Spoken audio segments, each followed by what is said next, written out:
Yo, j'espère que vous allez bien. Ça fait longtemps qu'on n'a pas parlé d'électronique. Aujourd'hui, je vous propose de parler de ça, une montre connectée. Je pense que beaucoup de personnes l'ont. Et principalement pour parler de ça. Merde, elle est partie.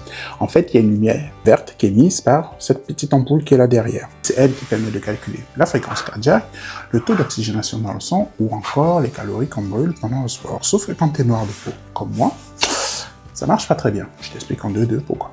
Comment ça fonctionne? Très simple. Le capteur lumineux que je viens de vous montrer peut émettre trois types de lumière. Une lumière verte, une lumière infrarouge, une lumière rouge, au choix, en fonction de ce qu'on a envie d'analyser. Cette lumière va être émise à travers la peau, elle va arriver au niveau des vaisseaux sanguins. Vaisseaux sanguins gorgés de sang.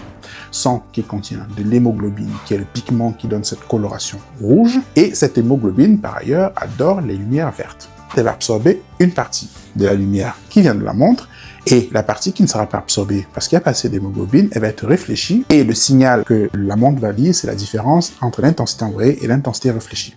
Lorsque votre cœur bat, à chaque intervalle de battement, la quantité de sang qui va arriver au niveau des vaisseaux sanguins va apporter un certain nombre d'hémoglobine, et plus il y a d'hémoglobine, plus il y a absorption de la lumière et moins il y a réflexion de cette lumière vers les capteurs. C'est ainsi que le signal lu par la montre va déterminer quel est le nombre de battements, et à partir de là, il va faire un calcul de fréquence cardiaque très simple, il va rentrer dans un algorithme qui lui-même va calculer la quantité de calories qu'on brûle, le taux d'oxygénation dans le sang, la respiration, le sommeil, bref, plein de blabla que les montres peuvent donner comme information.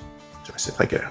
Quand tu as une peau blanche, l'intensité lumineuse émise par ta montre arrive au niveau des vaisseaux sanguins sans trop de difficulté.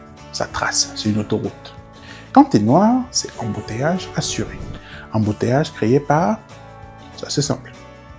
Bien joué. La mélanine.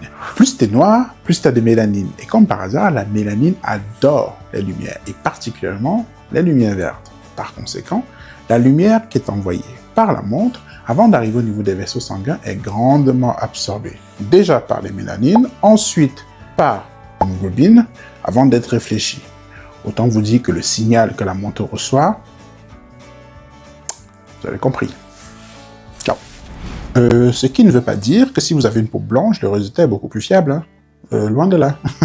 Ce sont des appareils qui vous donnent des résultats assez biaisés. Pourquoi est-ce que les fabricants ne communiquent pas là-dessus? C'est une part de marché qu'ils perdent s'ils vous disent tout. Moi, à leur place, je ferais exactement la même chose. Sauf que maintenant, vous avez l'information. Quand vous utilisez votre montre, vous savez que c'est biaisé. Après, je sais pas, mais c'est biaisé, c'est faux, c'est pas correct. On va dire ça comme ça. Ciao.